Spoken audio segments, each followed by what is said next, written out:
I want to give a public service announcement today, and I want to tell you that you need to let them go. Let them go. Now, what do I mean by that? You see, many of us are holding on to people who are hindering us. It's just that simple.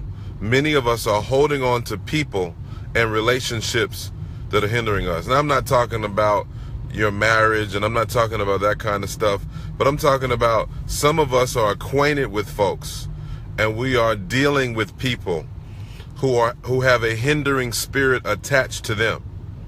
Now, I want you to notice something. In the Bible, in the book of Genesis, we see a man named Abram, and we see his nephew named Lot. And the Bible says that when Abram began to grow in his resources and Lot began to grow in his resources, that there was a great contention between the both of them, so that the land could not contain them. I'm saying something to somebody. And the Bible says that they decided to part ways. Abram went this way, and Lot went that way, towards Sodom and Gomorrah. This was necessary because Abraham's fate, his future, the next thing that happened in his life, God was able to make a covenant with him and bless him and bring him into things because of the fact that he made room for God to move. I don't know who I'm talking to. It's time for many of you listening to me to make room.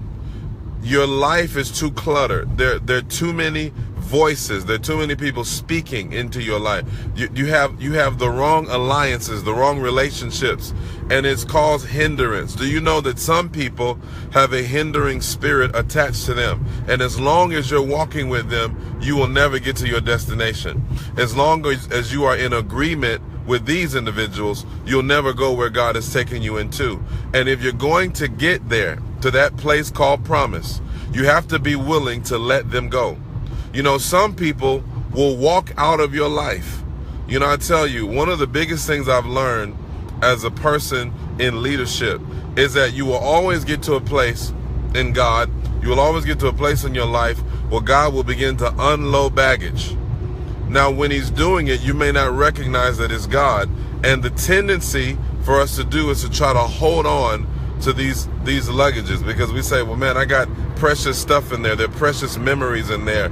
And we go way back, and you'll try to hold on to the relationship. You'll try to hold on to those individuals. But you must be very, very careful, because sometimes we are unknowingly holding on to stagnation because we're trying to remain connected to people whose assignment is up in your life, people who God has dismissed.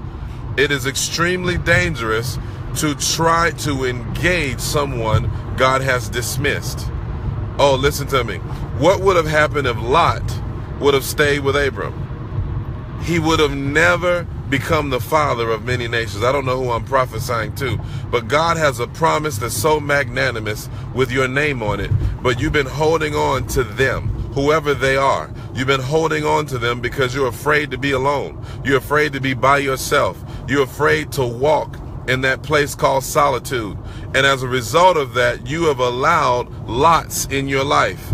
You've allowed lots to stay attached to you, and they are hindering you. There's not enough room for you and Lot. One of you have to go. All right, is somebody listening to me? There's not enough room in the land for both of you. One of you have to go. You have to dismiss the lots in your life that are keeping you from walking in your wealthy place. And I'm telling you right now, it's a God thing. Don't get mad when people walk away. You know, I'm telling you, in ministry, there have been seasons in my life where people would walk away, and be mindful of this. Many times they will walk out abruptly. That's how you know. They'll just walk out. They'll just say, okay, I'm leaving. I'm going. I don't want to be connected to you anymore. Now you're saying, why? It's a God thing. It's not the devil. God is removing the lots out of your life to bring you into that place called Kynan, because he knows there's not enough room for you and that person, or you and those people, or you and those mindsets, or you and those attitudes, because Lot was too mediocre to walk with Abraham. And I'm telling you right now, God will remove people. Let them go so you can grow. I don't know who I'm prophesying to. Let them go so you can grow. You will never grow unless while you're holding on to them. You will never grow while you're still attached to them. You will never reach your fullest potential while they are still taking up space in your life, taking up dead space. And the last thing, one of the ways you know that it's a lot and it has to leave is that it's causing contention in your walk. Be mindful of those friends. Now, again, I'm not talking about divorcing your spouse, because you got to be careful. People will take this and run with it, and they'll use it in a way I'm not intending it. But I'm talking about those associates, those acquaintances. Be careful of people that you are constantly contending with. You're constantly trying to explain to them what God is trying to do. You're constantly warring and fighting with them, constantly struggling. They never get you. They never understand your vision. You're always explaining yourself. You're always having to apologize for offending them. You're constantly dealing with it and constantly trying to work it out. How many know that might be a lot? That might be a lot. That's not, and that lot needs to go. Just like Abraham had to separate from Lot in order to get into the place God called him. You need to separate from those lots in your life so that you can enjoy your lot in life. God bless you. Share this and remember Jesus is Lord. Bye-bye.